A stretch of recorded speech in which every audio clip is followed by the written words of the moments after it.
পবিত্র ঈদ উল ফিতর ঘনিয়ে আসায় বাড়ি ফিরতে শুরু করেছেন রাজধানীবাসী। বাস, ট্রেন আর লঞ্চে অনেকেই ঢাকা ছাড়ছেন।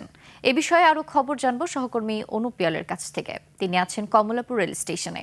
অনুপ, ঈদে মানুষের বাড়ি ফেরা নিয়ে আপনার কাছে কি খবর আছে আমাদেরকে জানান।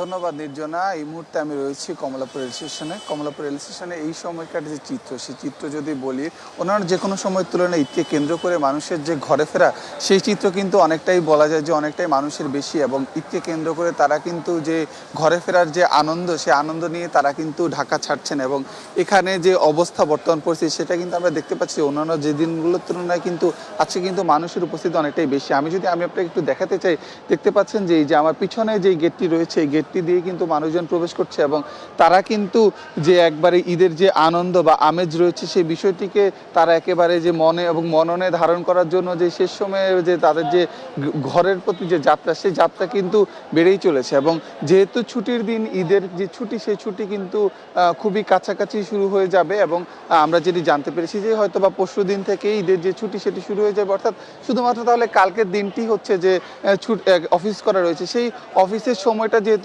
একদিন রয়েছে, সেই বিষয়টাকে চিন্তা করে কিন্তু সাধারণ মানুষের যে এই ঘরে ফেরা, সেটা কিন্তু বেড়ে গিয়েছে। এবং ছুটির যেহেতু কাছাকাছি তারা রয়েছে, সেই বিষয়টা নিয়ে কিন্তু মানুষের যে রেল স্টেশনে যে উপস্থিতি, সেটা কিন্তু আমরা দেখতে পাচ্ছি। এবং আমরা এখানে রেলওয়ে যারা রয়েছেন দায়িত্বরত, তাদের সাথে কথা বলেছি যে আজকে কয়টি ট্রেন ছেড়ে যাবে, এই বিষয়ে জানতে চাওয়ার পর তা আমাদেরকে জানিয়েছেন যে আজকে মোট মিলিয়ে সর্বমোট 54টি রেল ঢাকা থেকে ছেড়ে যাবে। এবং অলরেডি কিন্তু 10টিরও বেশি ট্রেন কিন্তু এখান থেকে ছেড়ে গিয়েছে। এবং সেই বিষয়গুলোতে আমরা এখানে যারা রয়েছেন, যাত্রীরা রয়েছে, তাদের সাথে কথা বলেছি। তারা জানিয়েছেন যে তাদের যে নিরাপত্তার বিষয়টি, সেই বিষয়টি নিয়ে যে জোরভাবে দেখা হচ্ছে। এবং যারা এখানে রয়েছেন কর্তব্যরত, তারাও বলেছেন যে কোনো ধরনের সহযোগিতা যদি তাদের সাথে কেউ যোগাযোগ করে, তারা সর্বোচ্চ সহযোগিতা করছে। এবং সব বিষয়গুলো মিলিয়ে কিন্তু আমরা কিন্তু দেখতে পাচ্ছি যে ঈদের যে আমেজ, সেই আমেজটি কিন্তু বলাই যায় যে শুরু হয়ে গেছে। এবং কমলাপুর রেল স্টেশনে আসলে কিন্তু দেখা যাচ্ছে যে ঈদ মনে হচ্ছে যে শুরু হয়ে গিয়েছে তাদের এই যাত্রা দেখে। এবং তারা কিন্তু হাসি খুশি ভাবে পুরো পরিবার সহ কিন্তু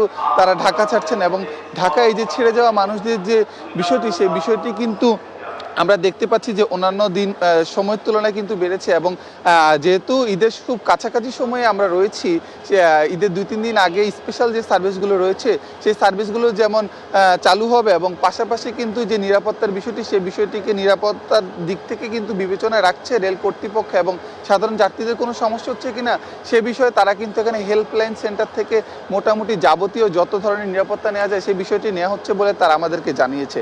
পাশাপাশি কিন্তু এই যে রেলের যে যাত্রাগুলো, সেগুলো কিন্তু যে একবারে নির্দিষ্ট সময় অনুযায়ী ছেড়ে যাচ্ছে। এবং সাধারণ মানুষের ভোগান্তি কমাতে কিন্তু রেল কর্তৃপক্ষ কিন্তু সর্বোচ্চ তৎপর রয়েছে বলে তারা আমাদেরকে জানিয়েছে। সব মিলিয়ে কিন্তু বলাই যায় যে ঈদের আমেজ শুরু হয়ে গেছে। এবং মানুষের ঘর ফেরাও কিন্তু প্রমাণ করে দিচ্ছে যে ঈদ আমাদের খুবই কাছাকাছি। নির্জনা, এই ছিল আমার কাছে সর্বশেষ। অনুপ, অসংখ্য ধন্যবাদ আপনাকে।